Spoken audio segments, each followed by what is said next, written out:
Hello बच्चों, good morning. क्या हाल चाल, सब बढ़िया। तो जैसा कि हम लोग पिछले क्लास में कार्बन्स के बारे में स्टडी किए थे, आज हम लोग पढ़ने जा रहे हैं हाइड्रोकार्बन्स के बारे में। तो आइए हम लोग समझते हैं हाइड्रोकार्बन्स होता क्या है। तो ए compound is made up of hydrogen and carbon only is called hydrocarbon. मतलब ऐसा कंपाउंड जो कार्बन और हाइड्रोजन से मिलकर के बना होता है उसे हम लोग हाइड्रोकार्बन्स कहते हैं। ठीक है। अब हाइड्रोकार्बन्स का क्लासिफिकेशन किया गया है।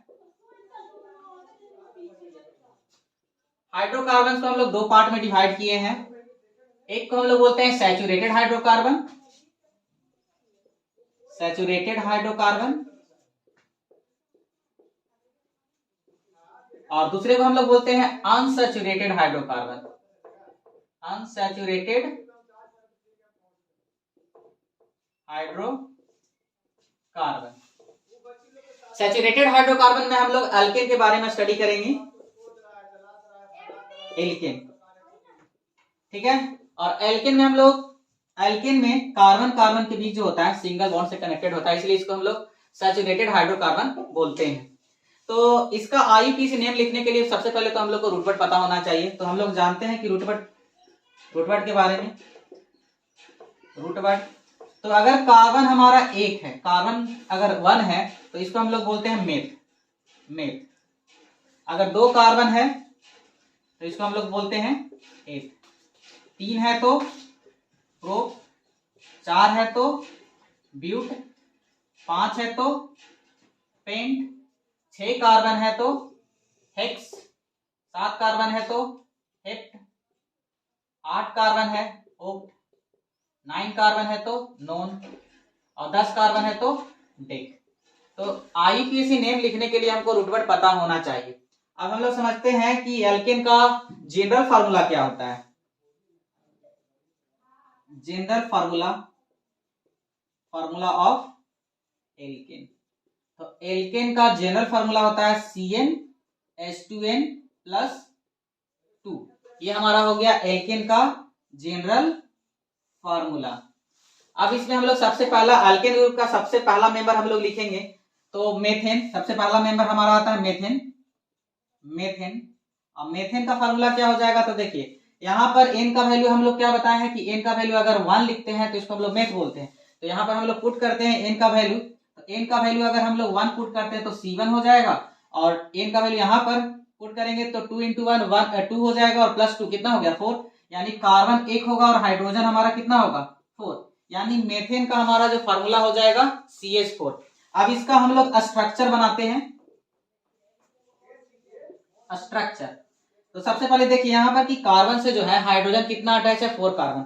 और हम लोग जानते हैं कि कार्बन के पास जो होता है 4 बॉन्ड बनाता है। कार्बन जो है 4 बॉन्ड का फॉर्मेशन करता है। क्यों करता है? क्योंकि इसके पास आउटर सेल में 4 इलेक्ट्रॉन होता है, इसलिए 4 बॉन्ड का ही फॉर्मेशन करता है, 4 बॉन्ड से ज्यादा बॉन्ड का फॉर्मेशन नहीं करता है। अब देखिए कार्बन से जो है कि हाइड्रोजन 4 कार्बन अटैच है, 4 हाइड्रोजन अटैच है, तो यहाँ पर हाइड्रोजन लिख देंगे H। तो ये हमारा हो गया मेथेन का स्ट्रक्चर। दूसरा इसका हम लोग समझते हैं स्ट्रक्चर कैसा होगा।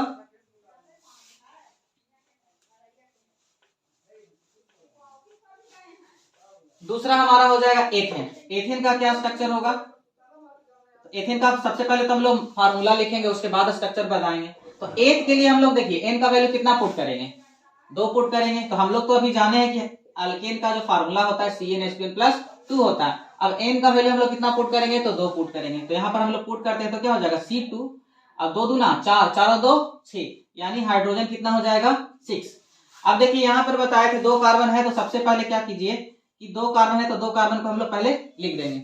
और यहाँ पर बताया कि सैचुरेटेड हाइड्रोकार्बन में कार्बन कार्बन के बीच में सिंगल बॉन्ड होता है। तो सबसे पहले यहाँ पर कार्बन कार्बन के बीच में क्या दिखा दीजिए, सिंगल बॉन्ड। अब फिर इसके बाद हम बताए हैं कि कार्बन जो है 4 बॉन्ड का फॉर्मेशन करता है। तो अभी देखिए कि एक बॉन्ड तो बना हुआ है, अब ये कितना बॉन्ड का फॉर्मेशन करेगा, 3 बॉन्ड और बनाएगा, क्योंकि इसके पास 4 इलेक्ट्रॉन होता है। तो एक बॉन्ड तो बना चुका है कार्बन के साथ इलेक्ट्रॉन शेयर करके, तो 3 बॉन्ड का फॉर्मेशन और करेगा। क्लियर? अब इस कार्बन में आइए, देखिए यहाँ इस कार्बन पे देखते हैं तो 4 बॉन्ड हमारा क्या हो गया, कंप्लीट हो गया। अब इसमें आएंगे तो एक बॉन्ड तो बना हुआ है और हमको कितना चाहिए, 3 बॉन्ड, 1 2 3। अब क्या करेंगे, हाइड्रोजन को पुट कर देंगे, 1 2 3 4 5 6। ये हमारा हो गया एथेन का स्ट्रक्चर। नेक्स्ट हम लोग लिखते हैं प्रोपेन का स्ट्रक्चर। प्रोपेन, तो सबसे पहले तो प्रोपेन का हम लोग मॉलिक्यूलर फार्मूला लिखेंगे। तो प्रोपेन के लिए हम लोग देखिए यहाँ पर प्रोप के लिए हम लोग क्या बताए हैं कि एन का वैल्यू कितना पुट करेंगे, 3 पुट करेंगे। पुट करते हैं यहाँ पर तो कितना हो जाएगा C3, और यहाँ पर 3 पुट करेंगे तो 3 दूना 6 2 8, यानी हाइड्रोजन कितना हो जाएगा 8 हो जाएगा, यानी C3H8। अब फिर इसका हम लोग क्या करेंगे, स्ट्रक्चर बनाएंगे। तो यहाँ पर देखिए कार्बन कितना है 3 है, तो पहले 3 कार्बन को हम लोग इस तरह से अरेंज कर लेंगे। और अल्केन में बताए हैं कि कार्बन कार्बन के बीच में सिंगल बॉन्ड होता है, तो पहले इसमें सिंगल बॉन्ड दिखा दीजिए। अब यहाँ पर देखिए कि कार्बन जो है एक बॉन्ड बना चुका है, तब कितना बॉन्ड बनाएगा, 3 बॉन्ड और बनाएगा। अब इसमें आइए, कार्बन जो है एक बॉन्ड इधर बना लिया और एक बॉन्ड इधर, तो 2 बॉन्ड और बनेगा। एक बॉन्ड ऊपर दिखा दिया, एक बॉन्ड नीचे दिखा दी। अब इस कार्बन में आते हैं तो एक ही बॉन्ड बनाया है, तो यहाँ पर कितना बॉन्ड बनाएगा, तो 3 बॉन्ड का और बनाएगा। अब क्या करते हैं, हाइड्रोजन को हम लोग पुट कर देते हैं।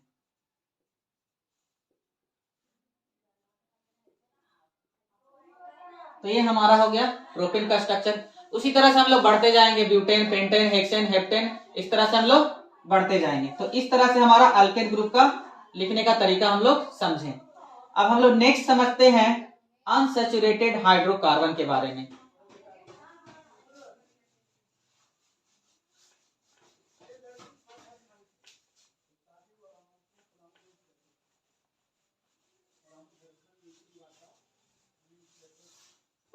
अनसैचुरेटेड हाइड्रोकार्बन,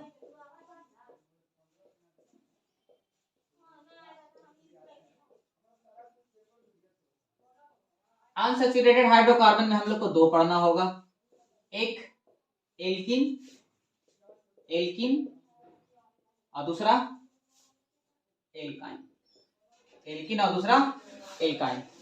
एल्किन, इसमें कार्बन कार्बन के बीच में एटलीस्ट एक डबल बॉन्ड हम लोग कहीं पर दिखाएंगे, ठीक है।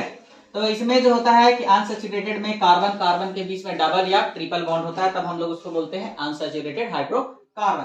तो अल्कीन में कार्बन कार्बन के बीच में क्या होगा, तो डबल बॉन्ड होगा, और अल्काइन में कार्बन कार्बन के बीच में ट्रिपल बॉन्ड होगा। आइए जानते हैं इसका जनरल फार्मूला क्या होता है। तो एल्कीन का जनरल फार्मूला जो होगा, जनरल फार्मूला CnH2n, ये हमारा एल्कीन का जनरल फार्मूला है। और अल्काइन का जनरल फार्मूला CnH2n-2। अब देखिए इसका जो पहला मेंबर स्टार्ट होता है वो H से स्टार्ट होता है, क्योंकि डबल बॉन्ड चाहिए इसमें, तो कार्बन जो है हाइड्रोजन के साथ कभी भी डबल बॉन्ड नहीं बनाता है। तो ये जो है अल्कीन जो है 2 कार्बन से स्टार्ट होता है। तो सबसे पहला जो मेंबर आएगा, इसका पहला मेंबर होता है इथीन, इथीन। अब देखिए एथ के लिए हम लोग पढ़े थे कि एन का वैल्यू कितना यूज करेंगे, तो 2। अब इस पे हम लोग वैल्यू पुट करते हैं, तो पुट करेंगे तो हमारा इथीन का जो फार्मूला है वो क्या हो जाएगा, C2, और यहाँ पर 2 पुट करेंगे तो 2 दूना 4, यानी हाइड्रोजन कितना हो जाएगा, तो 4 हो जाएगा। अब इसका हम लोग स्ट्रक्चर बनाते हैं। तो यहाँ पर देखिए 2 कार्बन है, तो पहले 2 कार्बन को क्या कीजिए, सजा लीजिए ऐसे। अब यहाँ पर बताए हैं कि कार्बन के बीच में क्या होता है, डबल बॉन्ड होता है, तो कार्बन कार्बन के बीच में क्या कीजिए, डबल बॉन्ड दिखा दीजिए। अब इसके बाद कार्बन कितना बॉन्ड का बताया था कि 4 बॉन्ड का फॉर्मेशन करता है, तो 2 बॉन्ड तो बना चुका है, तो और कितना बनाएगा, तो 2 बॉन्ड। तो 2 बॉन्ड इस तरह से हम लोग दिखा देंगे। अब फिर इस कार्बन में देखते हैं, तो 2 बॉन्ड तो बना हुआ है, तो कितना बनाएगा, 2 बॉन्ड। अब देखिए अब हाइड्रोजन को पुट कर दीजिए, कोई दिक्कत नहीं होगा। टोटल कितना हो गया, 4 हाइड्रोजन बैठ गया। तो ये हो गया हमारा इथिन का स्ट्रक्चर। इसके बाद तुम्हारा स्ट्रक्चर आता है कौन सा, प्रोपीन। तो में 8 के बाद हमारा प्रोप आएगा, यानी प्रोपीन। प्रोपीन का स्ट्रक्चर क्या हो जाएगा, पहले मॉलिक्यूलर फार्मूला लिख लेते हैं, उसके बाद हम लोग इसका स्ट्रक्चर बनाते हैं। तो प्रोप के लिए हम लोग एन का वैल्यू 3 बताएं, यानी यहाँ पर पुट करेंगे कितना, 3, यानी क्या हो जाएगा, मॉलिक्यूलर फार्मूला C3, और यहाँ पर 3 पुट करेंगे तो 3 दूना 6, यानी हाइड्रोजन हमारा कितना हो जाएगा, तो 6 हो जाएगा। अब इसका हम लोग स्ट्रक्चर बनाते हैं। तो देखिए 3 कार्बन है, तो पहले 3 कार्बन सजा लीजिए, 1 2 3, और बताएं कि अनसैचुरेटेड में कार्बन कार्बन के बीच में एटलीस्ट 1 डबल बॉन्ड कहीं पर भी होना चाहिए, चाहे यहाँ पर डबल बॉन्ड कीजिए चाहे यहाँ पर डबल बॉन्ड कीजिए। तो चलिए हम लोग यहाँ पर दिखाते हैं, डबल बॉन्ड दिखा दिए, और इस कार्बन के बीच में हम लोग क्या करेंगे, सिंगल बॉन्ड। एक हम कहीं पर दिखाना होगा, चाहे यहाँ पर डबल बॉन्ड दिखाएं चाहे यहाँ पर दिखाएं, कहीं एक जगह हमको डबल बॉन्ड दिखाना होगा। अब हम लोग देखते हैं, बॉन्ड बनाते हैं। एक बॉन्ड बना हुआ है, तब यहाँ पर कितना बॉन्ड बनेगा, 3 बॉन्ड और बनेगा, 4 बॉन्ड हो गया। अब यहाँ पर आते हैं तो 2 बॉन्ड बना हुआ, 2 और 1 3, तो एक और बॉन्ड बनेगा, एक और बॉन्ड को दिखा दिया। अब यहाँ पर देखिए 2 बॉन्ड बना हुआ है तो 2 बॉन्ड और बनेगा। अब क्या करेंगे, हाइड्रोजन को बैठा देंगे। तो ये हो गया हमारा प्रोपीन का स्ट्रक्चर। ब्यूटीन का भी हम लोग देख लेते हैं। ब्यूटीन देखिए, ब्यूट के लिए हम लोग एन का वैल्यू कितना बताएं कि हम लोग 4 पुट करेंगे। तो यहाँ पर 4 पुट करते हैं तो हमारा क्या हो जाएगा, C4 और H8।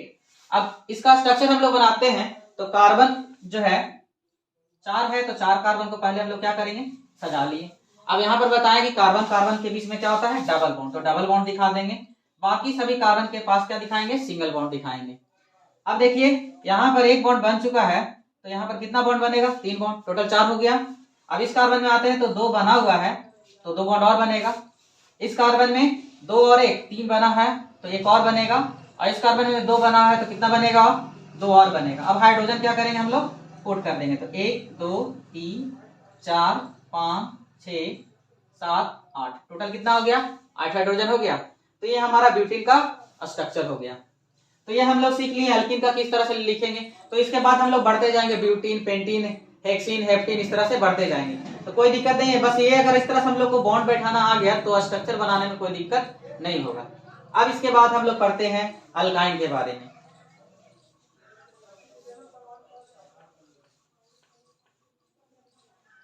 तो देखिए यहाँ पर हम लोग एल्काइन का जनरल फार्मूला हम लोग देखें, CnH2n माइनस 2। ये भी जो है 2 कार्बन से ये स्टार्ट होता है। तो अल्काइन ग्रुप का जो पहला मेंबर आएगा, हमारा पहला मेंबर आएगा वो हमारा क्या है, इथाइन। इसमें हम लोग क्या जोड़ेंगे, आइन, इथाइन, ठीक है। अब इसमें हम लोग एथ के लिए एन का वैल्यू कितना पढ़े हैं, 2। अब इसमें पुट करेंगे तो क्या हो जाएगा, C2 मॉलिक्यूलर फार्मूला क्या हो जाएगा, C2, और यहाँ पर 2 पुट करेंगे तो 2 दूना 4, 4 में से 2 जाएगा, कितना बचेगा, 2 बचेगा, यानी इसका फार्मूला क्या हो जाएगा, C2H2। और यहाँ पर बताया गया है कि अल्काइन में कार्बन कार्बन के बीच में ट्रिपल बॉन्ड होता है। तो सबसे पहले 2 कार्बन है तो 2 कार्बन को हम लोग पहले लिख लेंगे। उसके बाद क्या करना है कि कार्बन कार्बन के बीच में क्या करेंगे, ट्रिपल बॉन्ड पुट कर देंगे। अब देखिए यहाँ पर कार्बन जो है 3 बॉन्ड बना चुका है तो 1 बॉन्ड और बनाएगा, क्योंकि हम लोग जानते हैं कि कार्बन जो है 4 बॉन्ड का फॉर्मेशन करता है। तो यहाँ पर 4 बॉन्ड हो गया। अब देखिए इस कार्बन पे आते हैं तो यहाँ पर 3 बॉन्ड बना हुआ है तो 1 बॉन्ड और बनेगा। अब इसके बाद हम लोग क्या करेंगे, हाइड्रोजन को पुट कर देंगे। तो ये हमारा हो गया इथाइन का स्ट्रक्चर। इसके बाद हमारा दूसरा जो स्ट्रक्चर आता है प्रोपाइन। प्रोपाइन तो हम लोग जानते हैं कि प्रोप के लिए एन का वैल्यू कितना पुट करेंगे, तो 3। तो यहाँ पुट करते हैं एन का वैल्यू 3, तो मॉलिक्यूलर फार्मूला हमारा क्या हो जाएगा, C3, और 3 दूना 6, 6 में से 2 जाएगा, कितना बचेगा, 4। यानी प्रोपाइन का जो मॉलिक्यूलर फार्मूला होगा वो हमारा हो जाएगा C3H4। अब इसको हम लोग स्ट्रक्चर बनाते हैं। तो देखिए यहाँ पर हमारा कार्बन कितना है, 3 है, तो पहले 3 कार्बन को हम लोग सजा लेंगे।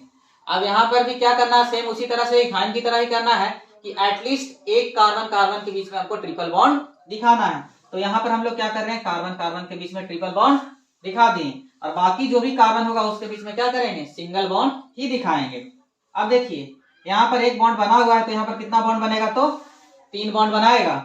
अब इसमें देखिए 3 बॉन्ड ये और ये, 3 और 1 4 बॉन्ड कंप्लीट हो गया है, तो इससे ज्यादा अब नहीं बना सकता है। अब इस पे आइए, 3 बॉन्ड बना हुआ है तो 1 बॉन्ड और बनाएगा, हो गया। अब हाइड्रोजन को पुट करें तो 1 2 3 4 हो गया। तो ये हमारा प्रोपाइन का स्ट्रक्चर हुआ। नेक्स्ट हम लोग ब्यूटाइन का स्ट्रक्चर भी देख लेते हैं। ब्यूटाइन तो ब्यूटाइन के लिए देखिए, ब्यूट के लिए हम लोग जानते हैं कि एन का वैल्यू कितना पुट करना होगा, तो 4 पुट करना होगा। तो 4 पुट करेंगे तो हमारा मॉलिक्यूलर फार्मूला क्या हो जाएगा, C4, और यहाँ पर पुट करेंगे तो 4 दूना 8, 8 में से 2 जाएगा तो 6, यानी C4H6 हो जाएगा। अब हम लोग इसका स्ट्रक्चर बनाते हैं। तो पहले क्या करना है कि 4 कार्बन है तो 4 कार्बन को हम लोग क्या करेंगे, सजा लेंगे। अब यहाँ पर बताएं कि एटलीस्ट एक कार्बन कार्बन के बीच में हमको क्या करना है, ट्रिपल बॉन्ड दिखाना है। बाकी कार्बन के पास हम लोग क्या करना है, तो सिंगल बॉन्ड दिखाना है। फिर से वही काम करना है कि 1 बॉन्ड बना हुआ है तो कितना बॉन्ड बनाएंगे, तो 3 बॉन्ड, टोटल 4 हो गया। अब इसमें देखते हैं तो 1 और 1 2 बॉन्ड बन गया, तो कितना बॉन्ड बनेगा, 2 बॉन्ड और बनेगा। इस कार्बन पे बॉन्ड बनेगा या नहीं बनेगा, देखो यहाँ पर 3 बॉन्ड और एक 4 बॉन्ड हो गया है, कंप्लीट हो गया है। तो यहाँ पर बॉन्ड फॉर्मेशन नहीं होगा, क्योंकि जानते हैं कि 4 ही बॉन्ड बनाता है।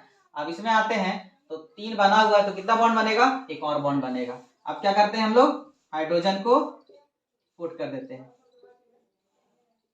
तो ये हमारा हो गया ब्यूटाइन का स्ट्रक्चर। इसी तरह से हम लोग पढ़ते जाएंगे, पेंटाइन, हेक्साइन, हेप्टाइन, ऑक्टाइन, नोनाइन, डेकाइन। हाँ, तो आज हम लोग जो पढ़े हैं उसका हम लोग क्या करेंगे, एक बार फिर से रिमाइंड कर लेते हैं कि आज हम लोगों ने क्या सीखा। तो आज हम लोगों ने हाइड्रोकार्बन्स के बारे में पढ़ा। तो हाइड्रोकार्बन्स के बारे में बताएं कि वैसा कंपाउंड जो कार्बन और हाइड्रोजन से मिलकर के बना होता है उसे हम लोग क्या बोलते हैं, हाइड्रोकार्बन बोलते हैं। अब यहाँ पर हम लोग हाइड्रोकार्बन को भी क्लासिफाई 2 पार्ट में क्लासिफाई किए। एक को बोलते हैं हम लोग सैचुरेटेड हाइड्रोकार्बन और एक को बोलते हैं अनसैचुरेटेड। सैचुरेटेड को बताएं कि अगर कार्बन कार्बन के बीच में सिंगल बॉन्ड का फॉर्मेशन हो रहा है तब उसको हम लोग सैचुरेटेड हाइड्रोकार्बन बोलेंगे। और सैचुरेटेड हाइड्रोकार्बन में हम लोग अल्केन ग्रुप पढ़े। और अनसैचुरेटेड बताएं कि कार्बन कार्बन के बीच में अगर डबल बॉन्ड का फॉर्मेशन हो रहा है या कार्बन कार्बन के बीच में ट्रिपल बॉन्ड का फॉर्मेशन हो रहा है तब उसको हम लोग बोलेंगे अनसैचुरेटेड हाइड्रोकार्बन। और उसमें 2 हम लोग पढ़े, एक अल्कीन पढ़े और एक अल्काइन पढ़े। तो अल्कीन में बताएं कि कार्बन कार्बन के बीच में एटलीस्ट एक डबल बॉन्ड होना चाहिए, और अल्काइन में बताएं कि कार्बन कार्बन के बीच में एटलीस्ट 1 ट्रिपल बॉन्ड होना चाहिए। आई होप ये वीडियो आप लोगों को बहुत समझ में आया होगा। मिलते हैं नेक्स्ट वीडियो में।